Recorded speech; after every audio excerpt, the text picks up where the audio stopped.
La notion d'être et de co-créer ensemble a toujours fait émerger des étincelles dans mon cœur. C'est ensemble qui nous permet, un humain à la fois, d'écrire de nouveaux récits pour nos aujourd'hui et nos demain, des récits inspirés, teintés d'amour et de collaboration. Alors, dans un élan naturel de partage, cet espace naît enfin, un espace de réflexion, de partage, d'échange, d'écoute, sans montage et sans flafla. Un moment qu'on passe ensemble pour explorer, ressentir et expérimenter de nouvelles façons d'être et de faire pour nos aujourd'hui et nos demain. Bienvenue dans le podcast Ensemble Demain, un podcast animé par Soenco avec moi, Sophia, au micro. Un espace dédié à l'exploration de thématiques variées, d'idées, d'initiatives qui nous ouvrent le regard, celui qu'on porte sur soi, sur les autres et sur le monde. Ici, il n'y a pas de vérité, il n'y a pas de certitude, il y a juste des ressentis partagés, des perspectives, des voies de réflexion, des récits pour inspirer positivement le changement. Parce que j'ai cette conviction profonde que c'est dans le ensemble, dans une démarche de connexion à la fois individuelle et collective, qu'on est en mesure de réimaginer le monde autrement. Un monde plus humain, plus juste, plus en santé, plus vivant.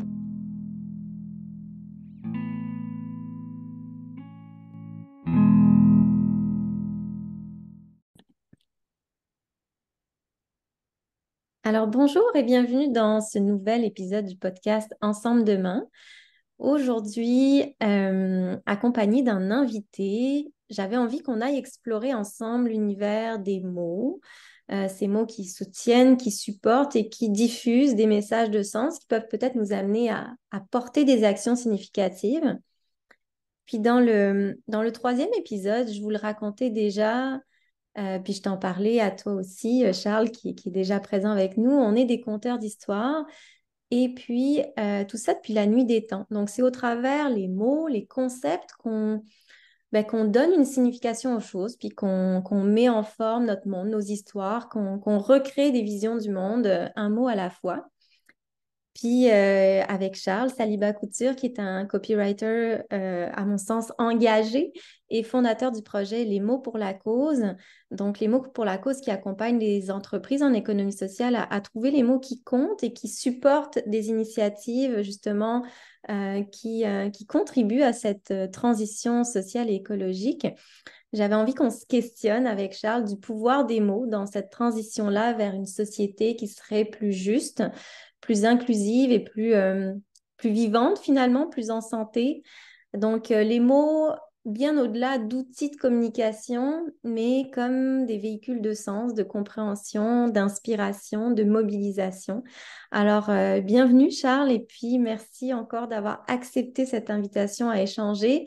On devait se voir autour d'un rendez-vous mensuel, mais les choses se transforment. Alors, merci de me suivre dans dans mon élan créatif. Puis, écoute, déjà, d'abord, j'avais le goût de te proposer de te présenter, toi, dans tes mots, l'humain que tu es, au-delà du rôle professionnel, mais donc, quelles sont tes valeurs, celles qui motivent ta vie, ton travail, puis peut-être la petite histoire qui t'a amené à fonder ce projet-là, Les mots pour la cause.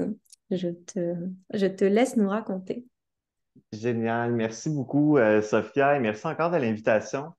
Écoute, en fait, c'est ça. Pour ce qui est de la petite histoire qui m'a mené à lancer les mots pour la cause, ça va paraître un petit peu, un petit peu cliché, classique, là, mais je me suis lancé pendant la pandémie. Donc oui, je fais partie de ces freelances ont décidé de se lancer à leur compte en 2020, là, pendant la pandémie. Mais j'avoue que ça me trottait en tête depuis un bout, c'est ce projet-là de me lancer à mon compte. C'était là. Je pense que c'était comme un peu plus sous forme de rêve que de projet en tant que tel. Tu sais, je pense qu'il y a une partie de moi qui y croyait pas trop. Tu sais, c'est comme si je me disais, ouais, ça serait cool, mais je pense pas que je vais le faire vraiment.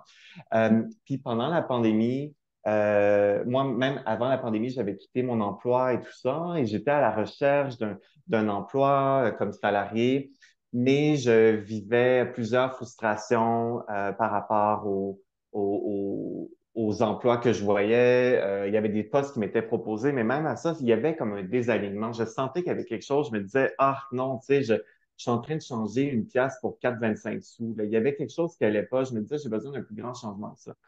Et finalement, bon, la pandémie est arrivée, etc. Et finalement, j'ai décidé vraiment de me lancer à mon compte. Et puis, j'ai fait euh, l'erreur de tout bon débutant, qui était de commencer par mon identité visuelle, puis mon site web, tout ça, parce que c'est quelque chose qui me plaisait.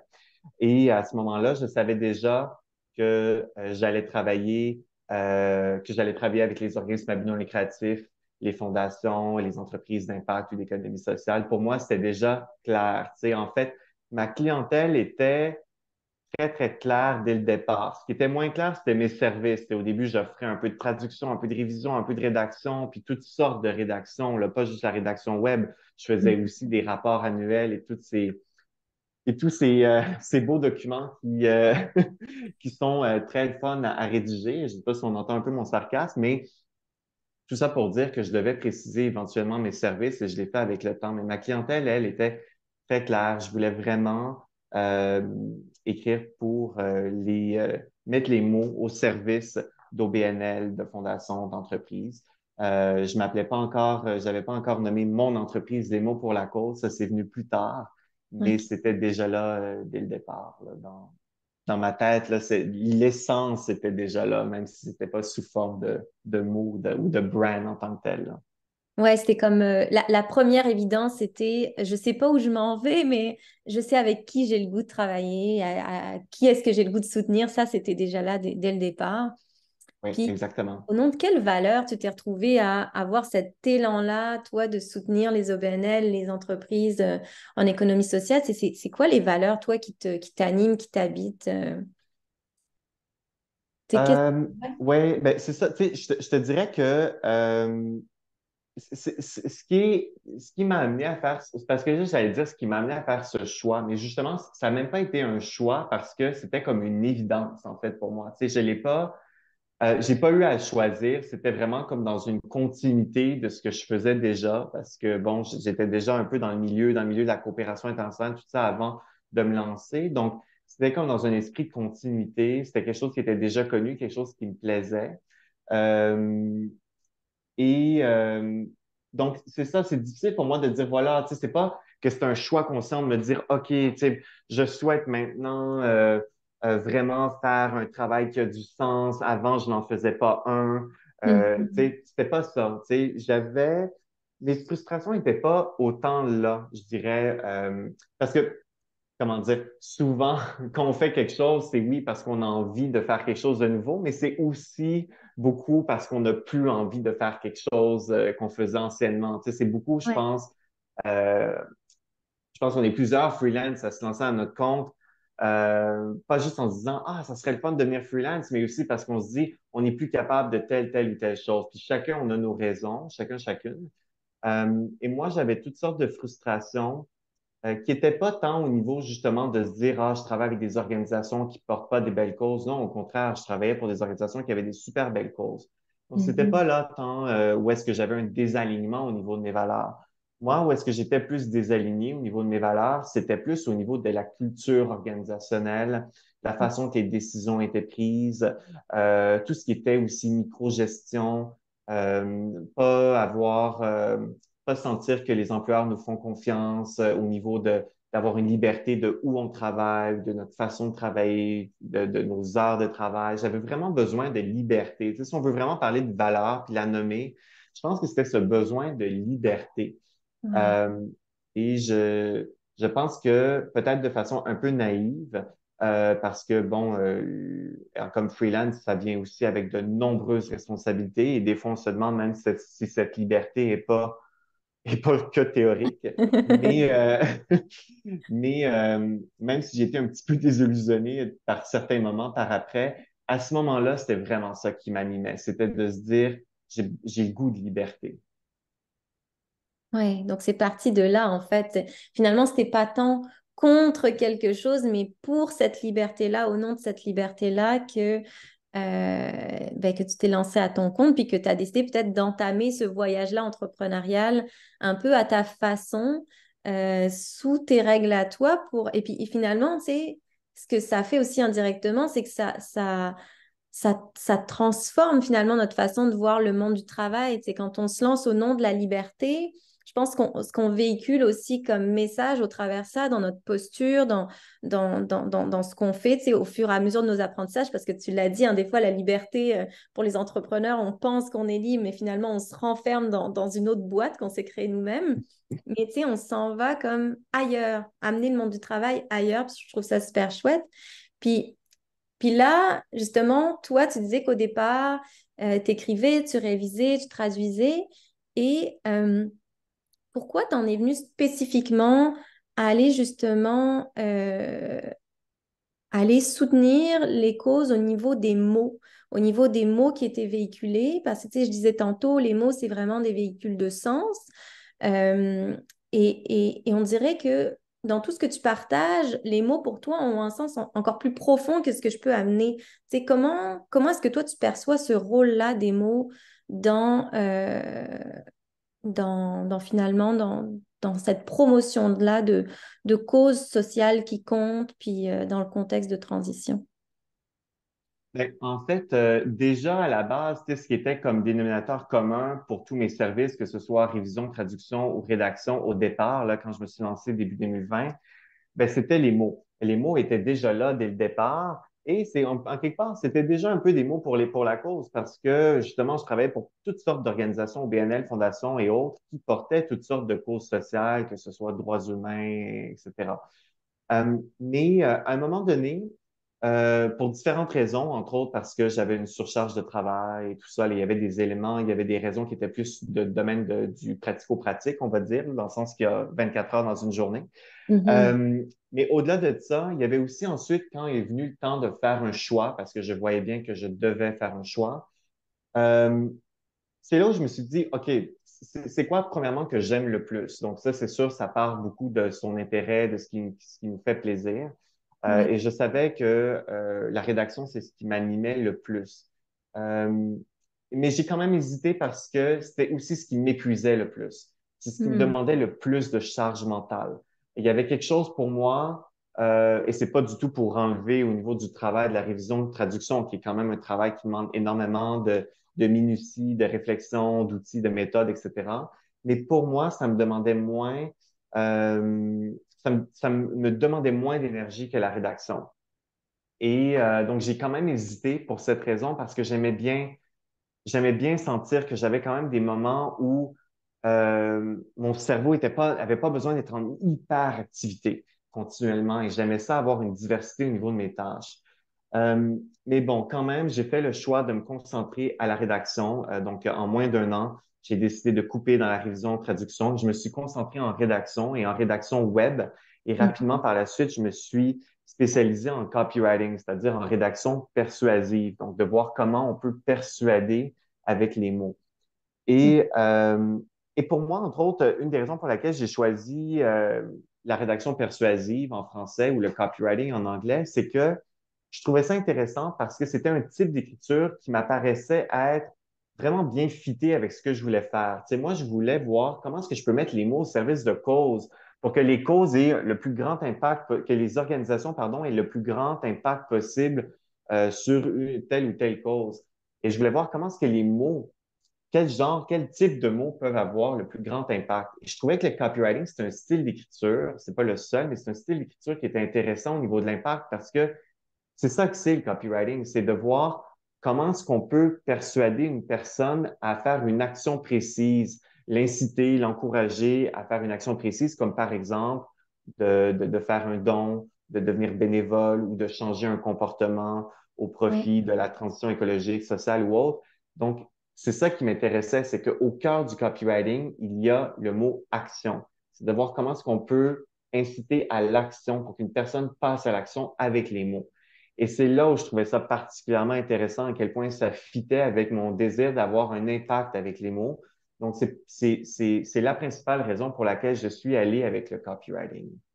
Oui, donc les mots, pas uniquement pour inspirer, c'est ce qu'ils font aussi, mais pour toi, les mots pour que ça amène à des actions. Puis là, pour le coup, justement, euh, des actions significatives, puis des actions finalement pour le bien commun aussi. Puis c'est là la grande différence, parce qu'il y a souvent des débats autour de l'éthique, donc la rédaction persuasive, mais au nom de quoi?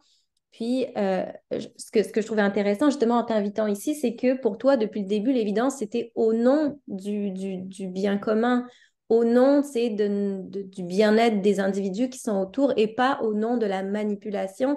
Fait que justement, tu sais, dans ce monde-là où on est constamment entouré de mots et d'informations, tu sais, comment est-ce que toi, tu arrives à relever ce défi-là dans les mandats que tu as, de faire passer des messages qui sont importants, qui sont significatifs et qui sont authentiques au milieu de cette surabondance d'informations qui parfois frôle la manipulation. C'est comment tu arrives à te positionner là-dedans? Ouais, ben, je pense honnêtement, je te dirais, Sophia, que j'ai énormément de réflexions ben, depuis un bout, mais encore plus ces temps-ci, sur, sur justement sur toutes ces questions-là éthiques en lien avec le copywriting.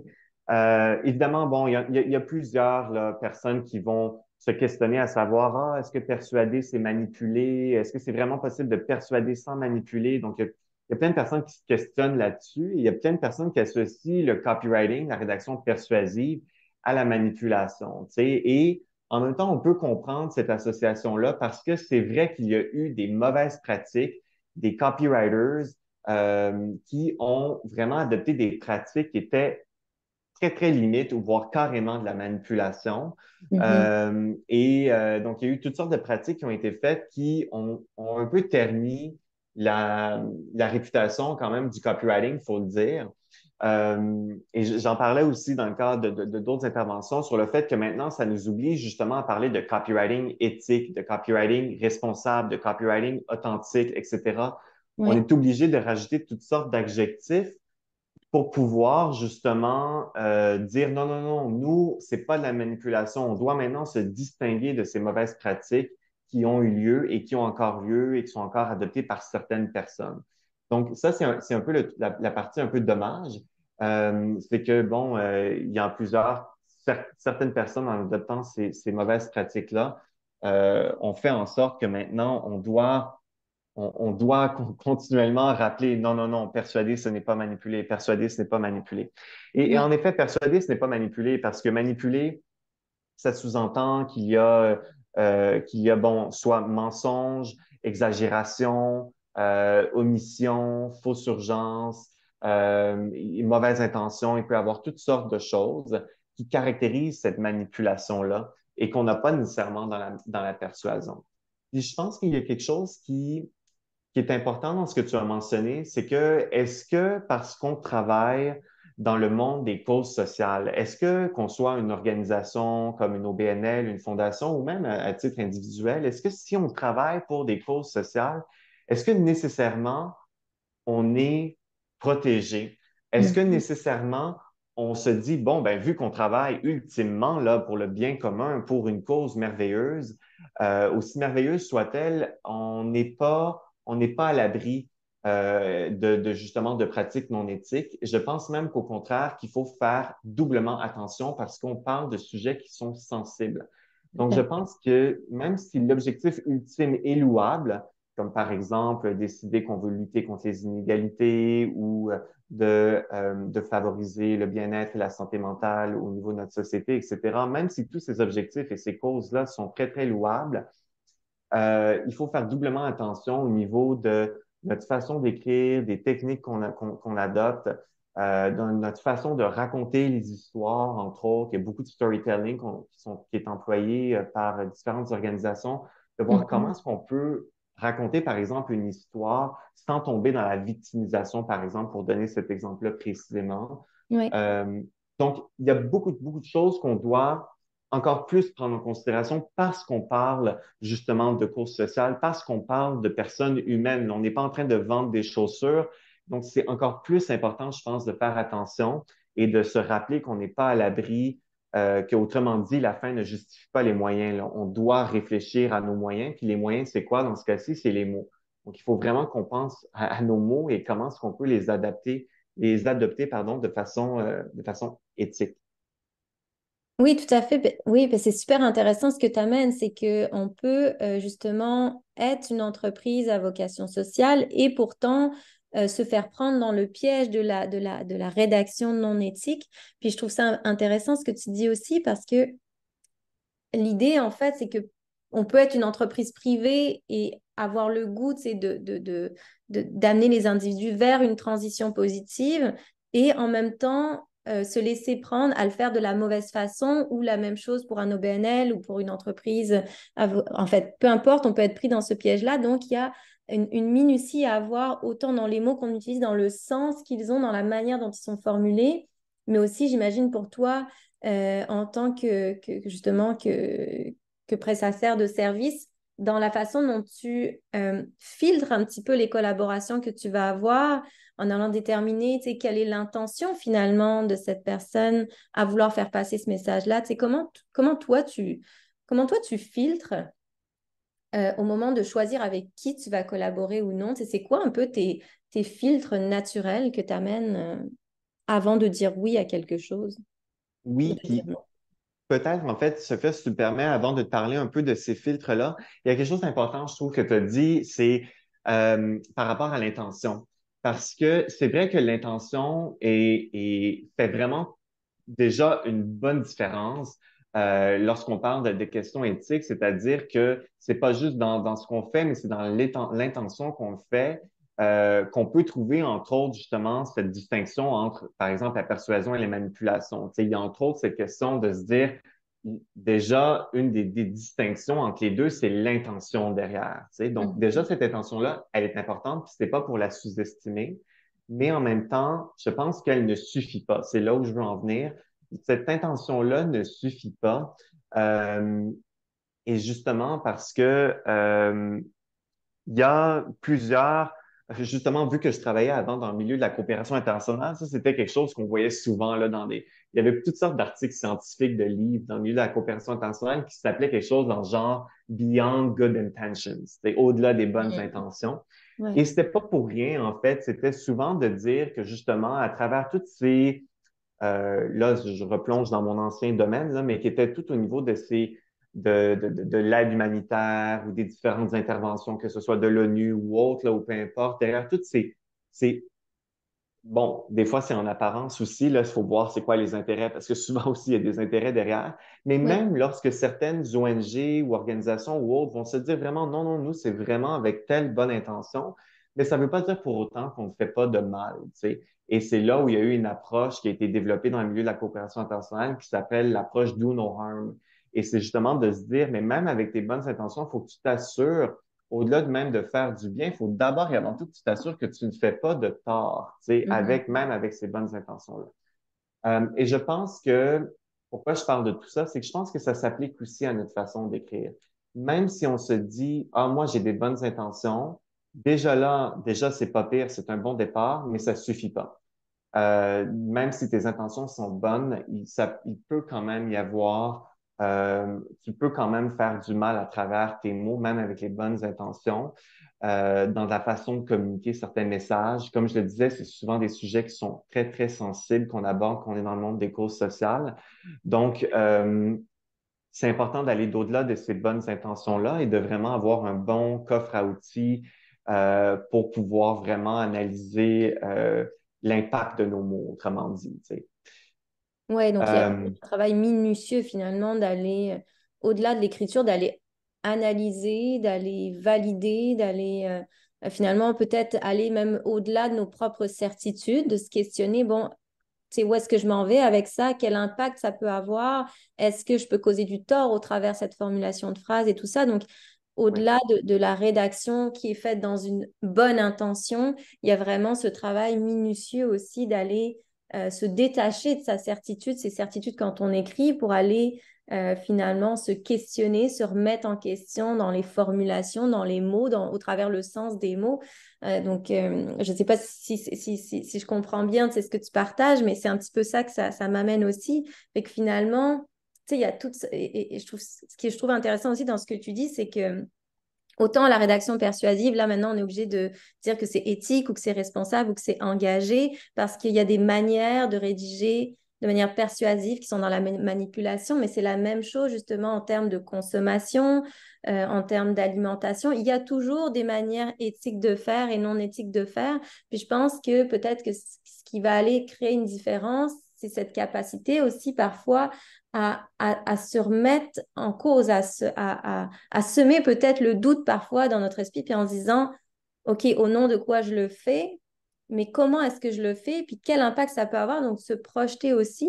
Puis ce que je trouve beau dans ce podcast-là, c'est d'amener que oui, il y a une mauvaise façon de faire de la rédaction, mais il y a aussi une manière qui peut aller porter le monde, puis porter nos sociétés. Fait que c'est pas d'enlever le modèle de rédaction persuasive, mais c'est peut-être de le voir d'une autre façon. Oui, Puis, exactement. C'est exactement ça, en fait. Puis même, je dirais, c'est ça le truc dès qu'on parle d'éthique, c'est qu'il n'y a pas, pour n'importe quoi, là, pas juste pour le copywriting éthique, il n'y a pas juste une bonne façon, tu sais, ou une mauvaise façon mhm. de faire les choses ou de rédiger. Donc, tu sais, c'est là où ça devient un petit peu, il y a certaines pratiques qui sont clairement assez évidentes ou assez consensuelles sur le fait que, bon, ce sont des mauvaises pratiques qui sont plus du domaine de la manipulation et de la persuasion. Mais il y en a d'autres qui sont à la limite. Et c'est là le truc avec l'éthique, c'est que, bon, évidemment, chacun a sa propre ligne sur qu'est-ce qui est éthique et qu'est-ce qui ne l'est pas. Et moi, mon rôle comme copywriter, c'est d'abord, moi, à titre individuel, comme freelance, de d'abord définir c'est quoi mes propres règles, c'est quoi les limites que je me mets, c'est quoi que je me dis, non, ça, c'est sûr que j'irai jamais là, même si ça pourrait contribuer à la persuasion, je ne vais pas là parce que ça ne fait pas partie du sens que j'accorde à l'éthique, ou je ne considère pas que c'est une pratique éthique. Et je dois aussi trouver le juste milieu avec, du côté de mon client, de ma cliente, c'est quoi, pour l'organisation avec laquelle je travaille, c'est quoi sa vision de l'éthique? Donc, Ouais. ça varie aussi vraiment, c'est de trouver le juste milieu, tu sais, et d'accepter justement le fait qu'il n'y a pas nécessairement, c'est pas toujours tranché au couteau. Donc, c'est ça qui est difficile parfois lorsqu'on parle d'éthique, que ce soit pour l'écriture ou autre, c'est qu'il n'y a pas nécessairement juste une bonne réponse. Donc, ça demande souvent d'accepter, oui, de se remettre en question, d'échanger. Plus on échange avec plusieurs personnes, je pense que plus ça nous nourrit aussi et ça nous permet d'avoir une vision beaucoup plus nuancée sur toutes les questions éthiques. Ouais, parce que oui, ouais, c'est ça en fait. On est confronté à d'autres regards, à d'autres définitions de ce qu'est l'éthique peut-être, et donc on est en capacité justement de s'ouvrir à cette curiosité-là, de se dire, ok, mais tu sais, c'est quoi l'éthique? Quelles sont les autres perceptions de ce qui est éthique ou non? Et finalement, d'arriver pas à pas à essayer, tu sais, un projet à la fois, de trouver ce juste milieu. Donc, je pense que c'est beau ce que tu amènes parce qu'il y a cette responsabilité individuelle, puis en même temps, il y a cet élan en collectivité de se poser des questions, de confronter nos différents regards sur la question. Puis c'est ça qui va aller nourrir finalement notre réflexion. Puis, tu sais, ça m'amène justement tranquillement à cette autre question que j'avais envie de te poser. Parce que toi, en plus d'écrire pour des causes, donc vraiment de faire la rédaction pour les autres, t'encourages aussi les entreprises au travers, et puis là, dis-moi si je me trompe, mais au travers aussi de la formation, à aller leur transmettre cette capacité à adopter une écriture inclusive. Et puis là, donc, il y a à la fois justement ce côté-là tu soutiens à cette action-là et tu transmets quelque chose. Puis comment est-ce que toi, tu perçois cette transmission-là, ce pouvoir des mots que tu transmets, justement, comment tu sais, ça peut influencer nos comportements individuels et collectifs, c'est en manière de durabilité, d'inclusion, de justice sociale. C'est le fait de soutenir, de transmettre aussi. Là, ma question, elle part dans tous les sens, mais tu sais, c'est quoi le rôle de cette posture-là que tu prends? Ben, en fait, tu vois, par rapport à l'écriture inclusive, donc c'est un autre service que j'ai développé en fait avec le temps, là. Donc, j'ai vraiment, on parlait tout à l'heure de la ligne de temps, là, dans mon parcours comme freelance. Puis, le Mhm. copywriting est arrivé quand même assez rapidement, et ça se poursuit encore aujourd'hui. Mais aussi, en cours de route, j'ai greffé l'écriture inclusive qui me tenait beaucoup à cœur. Et qui, là, dans ce cas-là, ben, c'est une écriture qui a un tout autre objectif, qui n'est pas, dans ce cas-ci, de persuader, comme c'est le cas pour le copywriting, mais qui est carrément d'inclure. Et puis, ce que je trouve intéressant avec l'écriture inclusive, c'est que, tu sais, en fait, au début du podcast, tu mentionnais par rapport au fait, là, que les mots, bon, comment, je pense que je me souviens plus exactement comment tu l'as dit, Sophia, mais tu parlais justement des mots qui nous aident, qui nous servent à communiquer et tout ça. Mhm. Et, euh, et en fait, ce qui est intéressant, c'est qu'on se rend compte que les mots, oui, ils servent à communiquer, mais c'est pas juste un moyen de communiquer. C'est aussi, les mots en tant que tels sont aussi, comment dire, représentent aussi une action en soi. Donc, c'est pas juste un moyen de communiquer une action ou autre, c'est aussi une action en soi d'écrire. Et ça, c'est quelque chose que je vois souvent. Tu sais, on va souvent opposer l'écriture à la pratique ou les mots à l'action. Tu sais, on va souvent dire, par exemple, l'expression faut que les babines suivent il faut que les bottines suivent les babines, en voulant Ouais. dire que il faut que les actions suivent les mots. Autrement dit, c'est un peu ça qu'on est en train de dire. Oui, je comprends évidemment cette expression-là, mais il y a quelque chose aussi qui me dérange un peu dans cette expression, c'est qui a dit que les mots n'étaient pas une action en soi? Et pourquoi est-ce que je parle de ça? C'est qu'il y a un lien par rapport à l'écriture inclusive. Choisir tel mot ou tel autre, c'est aussi une action en soi, c'est un choix entre inclure ou exclure. Hmm. Euh, et euh, et c'est pour ça que je dis que les mots ne servent pas juste ne servent pas juste comme ça à communiquer, mais c'est aussi en soi une façon de se représenter nous-mêmes et de se représenter le monde ou notre entourage, de représenter donc les personnes qui nous entourent. Donc, et c'est là où on voit à quel point les mots, euh, ça va dans les deux sens. C'est dans le sens où ça nous permet à travers les mots de représenter le monde dans lequel on vit, mais en même temps, nos mots vont façonner aussi le monde dans lequel on vit. Là, Mhm. ça semble vraiment très philosophique, mais je vais donner un Non, exemple non, non. précis par rapport à l'écriture inclusive. Ouais, je trouve ça très Euh, beau ce que tu dis, mais ouais, vas-y, vas-y avec un exemple. ben, mettons un exemple. Euh, un exemple dans les deux sens, là, parce que comme je l'ai dit, ça nous sert à la fois à se représenter le monde, mais ça façonne aussi le monde. Donc, je vais donner un peu un exemple pour chacun. Euh, Par exemple, tu sais, autrement dit, ce que je suis en train de dire, c'est que notre façon d'écrire naît du monde dans lequel on vit. Donc ça, c'est la première affirmation. Et un Mhm. bon exemple, c'est que l'écriture, comme on la connaît aujourd'hui ou qu'on nous enseigne à l'école, ça vient en fait de certaines règles de grammaire du 17e siècle qui viennent vraiment justement d'hommes grammairiens qui ont décidé que le masculin était plus noble que le féminin, supposément. Et Ouais. ils ont décidé ça, dans le fond, au 17e siècle. Mais avant ça, ce n'était pas le cas. Cette fameuse règle du masculin l'emporte sur le féminin qui nous apparaît aujourd'hui être une évidence qu'on doit accepter, qui n'est pas du tout remise en question pendant tout le primaire, secondaire et même par après. Euh, on se rend compte finalement que non, ça n'a pas toujours été comme ça, là. C'est vraiment né du monde dans lequel on vivait au 17e siècle. C'est né de ce monde-là. Donc, cette règle-là, c'est notre façon d'écrire est vraiment née du monde dans lequel on vit. Donc, ça, c'est un exemple pour la première affirmation.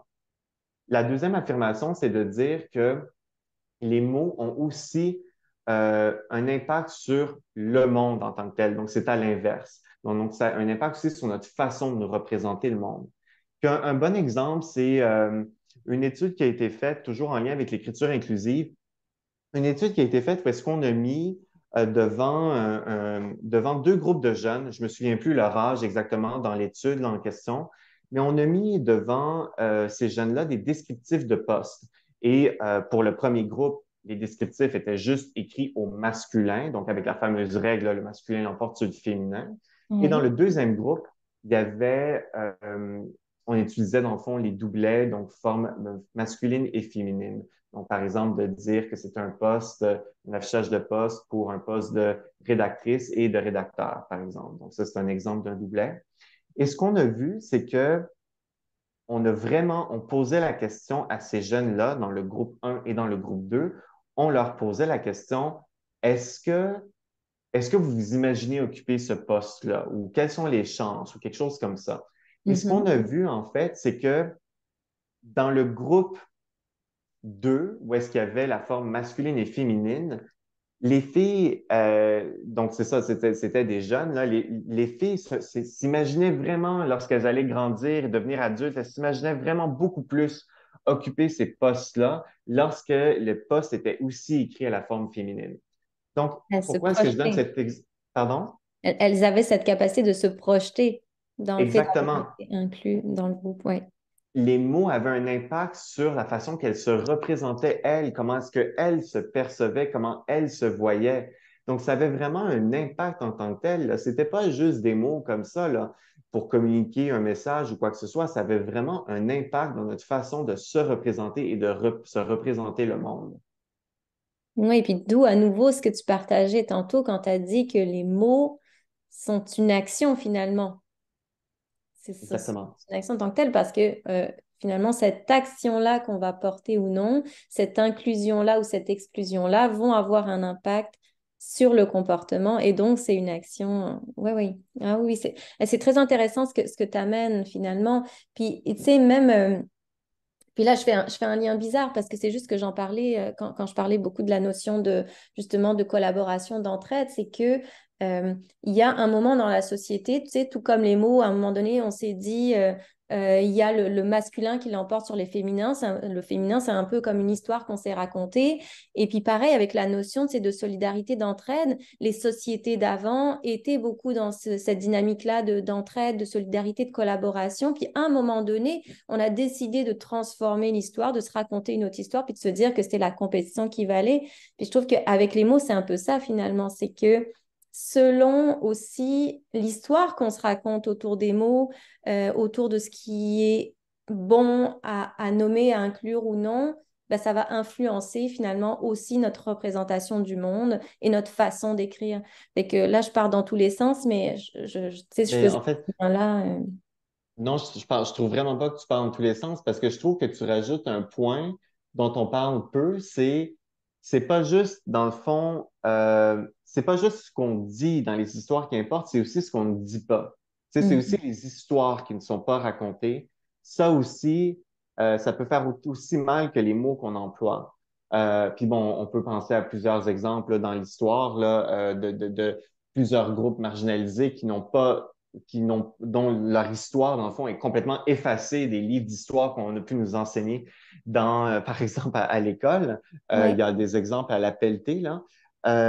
Puis ça, justement, ben, c'est dans notre façon d'écrire, on se retrouve qu'on soit copywriter ou autre. Souvent, on nous dit, bon, voilà, vous avez tant de nombre de mots. On nous dit toujours qu'il faut que ça soit le plus court possible, le plus synthétique. Ça aussi, ça peut être remis en Mhm. question, mais c'est une autre histoire. Et là, c'est vraiment de réfléchir à chaque mot qu'on choisit. En fait, c'est vraiment important parce que chaque mot qu'on choisit, c'est aussi un autre mot qu'on exclut. Et Ouais.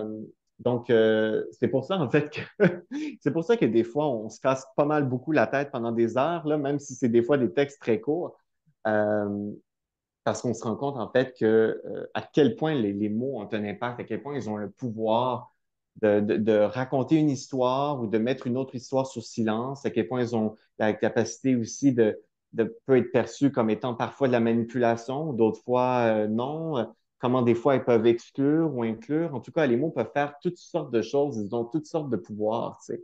Et ça Mm. vient aussi avec des responsabilités, ces pouvoirs-là. Oui, et puis voilà, justement, et puis responsabilité, ça veut dire, bah, en fait, oui. Liberté aussi, comme on dit au début, ça veut dire responsabilité. Puis justement, ils peuvent avoir toutes sortes de pouvoirs, comme tu dis, puis reste à nous de choisir la place qu'on veut leur donner et de choisir un peu l'histoire qu'on veut se raconter, tu sais, l'histoire qui va justement peut-être nous amener ailleurs de l'histoire qu'on se raconte en ce moment. euh, face à l'univers des mots, mais face à différents enjeux. Puisque je trouve que ce que ça amène d'intéressant aussi, cette conversation, c'est un peu la complexité, la complexité d'écrire, tu sais, de rédiger des textes, mais qui témoigne aussi de la complexité de notre monde, puis que finalement, il n'y a pas de bonne ou de mauvaise réponse, de belle voix, de mauvaise voix, mais il y a tellement de complexité là-dedans qu'il y a cette nuance à avoir aussi dans la manière dont on en parle, dans la manière dont on se remet en question face à ça. Puis tu sais, tu parles que des fois, on vous demande justement une phrase concise, il faut que ça soit concis, il faut que ça soit court. Et pourtant, il y a tellement de travail en dessous parce que dans cette simplicité-là se cache une grande profondeur finalement. Parce que vous plongez au cœur du sens des mots pour être capable d'aller ressortir l'essence en une phrase. Il y a quelque chose de pas mal fou là-dedans. Bref, donc ça, c'était un peu ce que ça me... Ouais, c'est ça qui me vient quand tu partages tout ça, toute cette complexité, cette nuance à avoir, puis cette profondeur aussi qu'il y a là-dedans, dans ces mots-là qu'on utilise ou qu'on n'utilise pas. Oui, puis d'ailleurs, parenthèse sur justement quand on nous demande de faire ce qu'on appelle tu sais, la microcopie, là, c'est-à-dire des textes très courts, des phrases très courtes, très souvent, on va se dire, mais mon Dieu, des fois, il y en a qui vont se dire, mais comment ça coûte aussi cher juste pour avoir 5, 6 mots, pour avoir un slogan ou autre? Il n'y a rien de plus difficile, en fait, si on pouvait avoir plus de mots, des fois, ça ne demanderait pas autant de temps. Et c'est justement, c'est le double, le triple du travail, souvent, parce qu'on part de quelque chose, on doit avoir plusieurs itérations. On va partir de quelque chose de beaucoup plus long pour ensuite raccourcir ça à l'essentiel, retourner à l'essence. Donc, c'est vraiment, ça, c'est une parenthèse, là, mais juste pour rebondir sur ce que tu disais, ça demande Mhm. souvent plus de travail. Puis, je me rends compte, Sophia, que j'ai pas répondu à une de tes questions que tu m'avais posées un peu plus tôt sur les critères, en fait, les Oui, critères que j'emploie là, pour choisir, dans le fond, ma clientèle. Puis, en fait, c'est assez drôle, cette histoire-là, parce que euh, j'ai développé un outil il y a quelque temps qui était supposé m'aider et qui m'aide là, parfois, là, je ne veux pas non plus exagérer, mais qui, que je pensais utiliser systématiquement, en fait, dans la sélection, en fond, de ma clientèle. Donc, quand, par exemple, une organisation ou une personne m'approche, donc pour m'aider et que j'hésite à savoir si je vais de l'avant ou pas, j'allais utiliser cet outil qui était supposé m'aider à prendre une décision. Et là, il y ah, avait toutes sortes de critères avec un système de notation. Ça paraît super bien avec un système de couleurs, de pointage et compagnie. Et finalement, la vérité, c'est que je l'utilise quasiment pas. hmm, Ça ne veut pas dire que ça servirait pas à d'autres, mais moi, dans mon cas, j'ai réalisé que à cette étape-ci, ça ne m'était pas utile. Je réalisais que euh, souvent, évidemment, je m'assure quand même à ce qu'il y ait certaines je vais quand même faire souvent de la recherche sur l'organisation, la fondation, voir un peu c'est quoi ses pratiques, c'est quoi sa mission, voir un peu si ça cadre et tout, là, donc avec ce que je fais avec mon entreprise, des mots pour la cause. Mais au-delà de ça, là, ce qui décide de façon ultime si je vais de l'avant ou pas, c'est vraiment ma rencontre avec la personne contact, là, la personne qui m'a contacté. Ça va hmm, être vraiment ça qui va déterminer ultimement si je vais de l'avant ou pas. Si j'ai le sourire aux lèvres après la rencontre, il y a de fortes chances que j'aille de l'avant. Et ça, je le vois. Ça ne veut pas dire encore une fois que je fais pas ma recherche et que je vérifie pas. Je veux vraiment m'assurer que les organisations avec lesquelles je collabore ont des pratiques qui sont alignées avec mes valeurs, évidemment. Mais au-delà de ça, au final, c'est vraiment le contact avec la personne avec qui je vais travailler durant ce mandat qui va déterminer si je vais de l'avant ou pas. Et c'est vraiment une question, et ça se met, il n'y a pas de pointage à ça, il n'y a pas de critère en tant que tel. C'est pas quelque chose qui se non. met dans un tableau Excel. C'est quelque chose que tu ressens. Donc, c'est vraiment au feeling. Euh, et puis, donc, c'est difficile à expliquer, mais j'y vais beaucoup avec ça. Et ça me sert énormément. C'est comme si je retournais à l'essentiel, tu sais, d'avoir vraiment du plaisir dans mes collaborations. Donc, il y en a plusieurs qui vont devenir comme des amis au fil du temps et on va Hmm. commencer nos rencontres avec des fois plus d'une demi-heure à se raconter nos vies avant de commencer vraiment la rencontre de travail. Et c'est comme ça que j'aime ça. Tu sais, je trouve ça vraiment plaisant de pouvoir faire ça comme ça. Euh, Mais je suis contente que tu nous aies amenés là, Charles, parce que là, oui, tu vas quelque part où c'est ouais, complètement ailleurs et puis en même temps complètement en alignement avec certaines croyances que j'ai. Tu sais, des fois, ben, en fait, je dis souvent, souvent je ne sais pas, je sens. Et hmm, puis, ce que tu nous amènes, c'est que le ressenti, donc cette intelligence-là qui est très intuitive, a vraiment une place qui est très importante. Puis, tu sais, justement, autour de tout le débat autour des mots, puis l'intelligence artificielle, puis ChatGPT, puis tout le kit, là, il y a quelque chose que ben, en fait, qui fera que l'humain aura toujours une longueur d'avance, c'est ce ressenti-là, selon moi, c'est cet élan intuitif qu'on a. Puis, tu sais, dans l'intuition, je pense que dans notre essence même, en tant qu'être humain, il y a cette joie-là. Et finalement, notre intuition nous amène dans des collaborations qui nous apportent de la joie et donc qui contribuent. Et tu l'as dit, il y a des critères qui sont dans l'intellect. Donc, tu vas aller te renseigner sur l'organisme, leurs pratiques, etc. Donc, ça, c'est très intellectuel. Et en même temps, il y a ce côté très dans le ressenti, dans l'intuition. Et cette balance-là entre les différentes intelligences, puis cette ouais, je pense que c'est ça qui crée aussi la beauté des collaborations qu'on va mener en tant qu'entrepreneur. Puis ça résonne beaucoup parce que c'est vraiment ça qui crée des relations durables, des collaborations durables et qui permet à chacun d'avoir un impact, c'est, à son échelle. Ah, Fait que- écoute, je te jure, Sophia, là, tu viens de nous embarquer sur un sujet aussi dont, tu sais, c'est quelque chose qui, euh, tu sais, tu nous embarques dans un sujet qui m'anime énormément aussi, là, parce que euh, c'est drôle parce que, tu sais, l'intuition, quand on y pense, tu sais, souvent, par exemple, en marketing, là, j'en parlais aussi, il y avait un événement récemment, puis on était tombé sur ce sujet-là aussi un peu par hasard. Puis Mhm. c'était quelque chose qui m'est venu en tête, auquel je pense aussi pas mal ces temps-ci, c'est la place de l'intuition dans nos décisions comme freelance ou même en marketing, quoi que ce soit. Et mettons qu'on parle spécifiquement du marketing. Tu sais.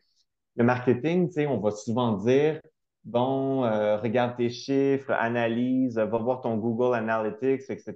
pour prendre tes décisions, va voir ton heat map, toutes sortes d'outils là, pour aller voir. Mon Dieu, là, tout le monde, c'est toute une plein d'outils là, pour pouvoir Ouais. prendre une décision éclairée à fond la caisse avec toutes sortes de chiffres et compagnie.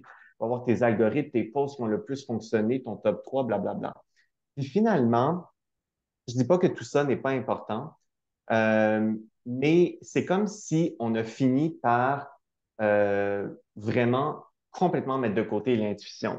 Mm. Puis on va vraiment, je vais souvent entendre bâcher, du monde bâcher sur, c'est-à-dire critiquer, là, si on veut, le marketing intuitif ou l'intuition de manière générale. L'intuition comme étant quelque chose de supposément subordonné, inférieur à tout le reste, là, c'est-à-dire les chiffres, les calculs, l'intellectuel, là, comme tu le disais, là, tout le côté rationnel et tout ça. Ouais. Et ça, j'avoue que ça m'énerve. Ça m'énerve parce que je pense que les deux ont leur place dans le fond, autant dans le marketing comme dans notre façon de gérer notre business, notre entreprise. Je pense que les deux ont leur place et doivent avoir leur place parce que si jamais on n'écoute jamais notre intuition, notre intuition, tu l'as dit, c'est ce qu'on ressent. Si on n'écoute pas ce qu'on ressent, puis on fait juste tout le temps se fier à des dashboards, à des outils X ou Y et compagnie, ben, à un moment donné, on va finir par sentir le désalignement. Peut-être pas sur le coup, mais tout d'un coup, on va sentir, mon Dieu, j'ai moins de plaisir là, à gérer ma business. Comment ça? Puis on va se dire, mais qu'est-ce que j'ai Ouais. fait de pas correct et tout?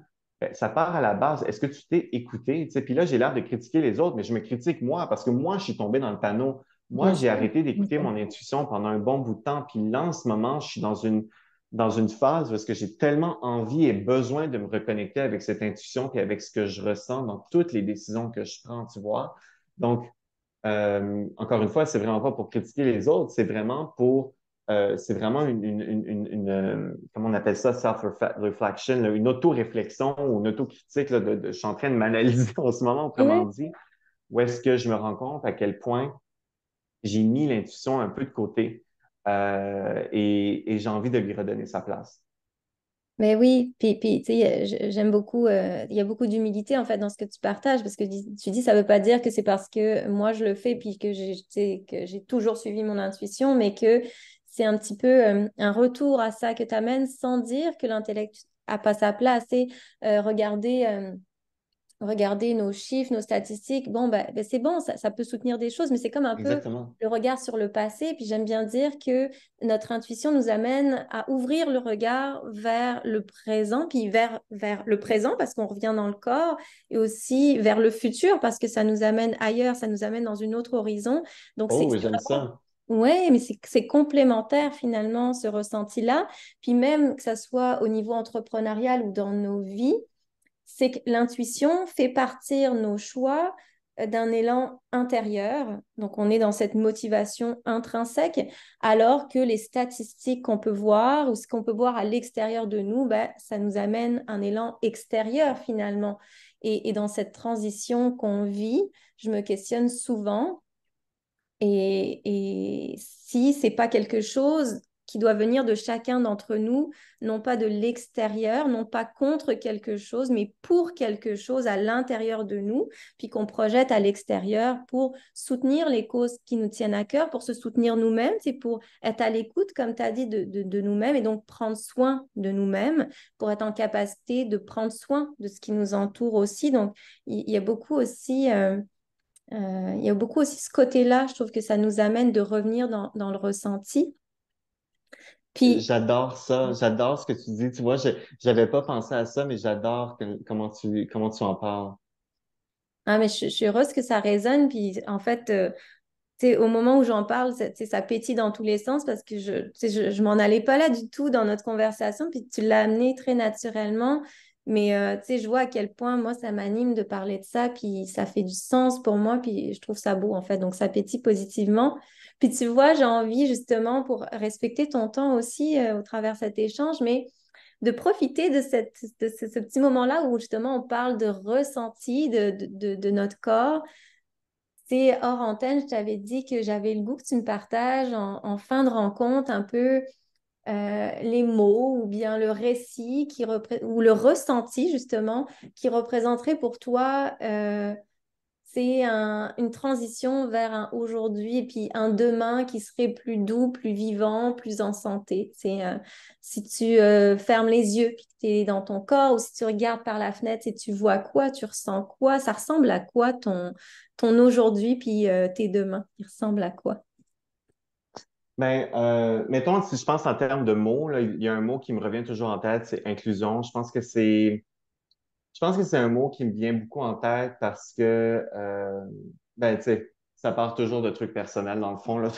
Tout part toujours de là, en quelque part. Mais je pense que, Hmm. tu sais, comme homme gay, en tant qu'homme gay, ce mot-là, inclusion, pour moi, a vraiment, tu sais, beaucoup d'importance. C'est un mot, je pense, euh, ouais, c'est ça. Tu sais, je pense que c'est pas pour rien que c'est le premier qui m'est venu en tête. Donc, quand je pense à un domaine, on va dire, un collectif, là, c'est le mot qui me vient en tête. Puis, Hmm. si je pense à un domaine peut-être un peu plus euh,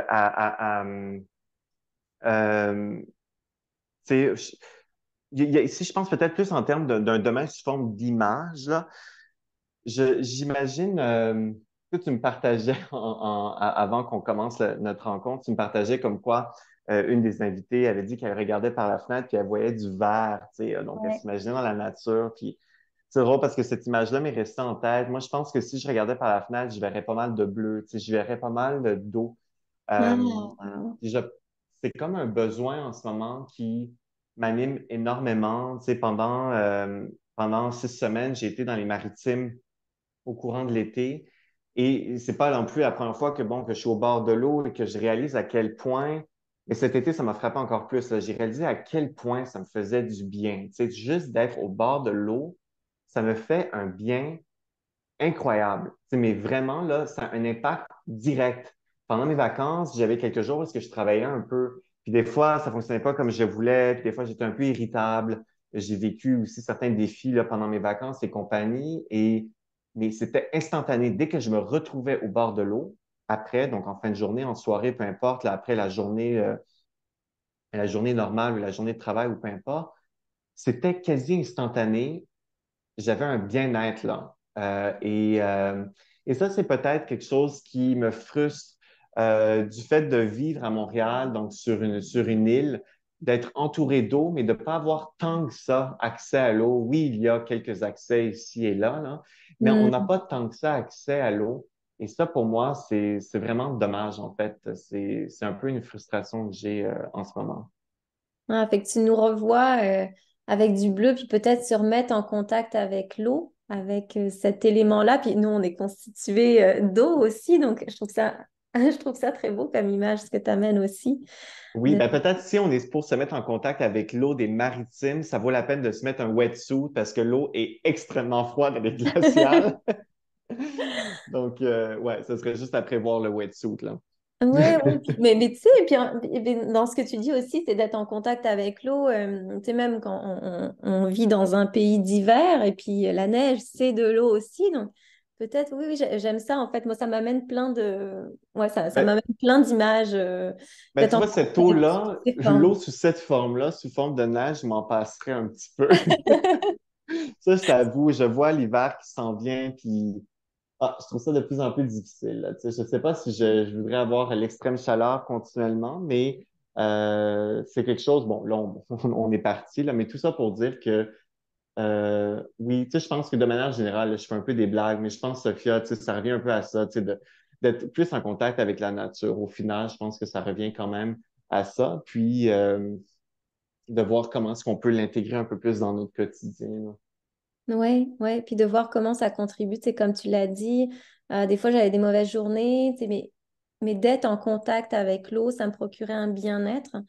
Et finalement, c'est ça qui t'aidait tu sais, à poursuivre ta semaine ou ta journée. Donc, c'est ce bien-être à l'intérieur de toi qui t'a amené à être peut-être dans cet élan d'être capable d'accomplir des choses ou de soutenir des causes à l'extérieur de toi. Et que je trouve qu'il y a un très beau lien à faire avec ça. Mm. Ah, mais merci, merci. Alors, cette vision d'inclusion et puis ce retour à l'eau, à la nature, ça nous fait un beau récit d'espoir pour le futur. Puis, tu sais, dans tout ce que tu me partageais, il y avait justement en lien avec les mots, j'ai une amie entrepreneur qui cette semaine me partageait des mots doux justement en lien avec une situation que je lui partageais. Puis elle m'avait écrit, les mots sont peu de choses, mais en même temps, combien de fois dans nos vies sont-ils nos meilleurs alliés, n'est-ce pas? Puis je trouve que tu nous as vraiment amené dans cette perspective au travers lesquelles, peu importe la complexité qu'il peut y avoir dans les mots, ben, ça peut être nos alliés, ces mots-là, puis nos alliés pour aller amener une transformation positive. Puis je te remercie vraiment beaucoup, Charles, pour ce moment parce qu'on est allé dans plusieurs directions qui Merci à étaient toi, Sophia. inattendues, mais c'était beau. Alors, je ne sais pas si tu as envie peut-être de nous partager où est-ce qu'on peut te retrouver, hein, parce que c'est chouette quand même de savoir où est-ce qu'on peut retrouver nos inspirants invités. Donc, je ne sais pas si tu veux conclure là-dessus ou sur une phrase philosophique. C'est comme tu veux, en fait. Ben, en fait, où est-ce qu'on peut me retrouver? Ben, sur mon site web, lesmotspourlacause.com, sinon sur LinkedIn. Il y a LinkedIn et il y a aussi mon infolettre qui, pour l'instant, est mensuelle. Et c'est possible de s'y abonner en allant sur mon site web, lesmotspourlacause.com. Génial, génial. Bah, je mettrai ça aussi dans les notes du podcast. Puis alors, merci encore infiniment, Charles, pour ce beau moment hors du temps. Puis bah, au grand plaisir d'inspirer des gens, puis de se rejaser surtout tout bientôt. Merci encore à toi pour l'invitation.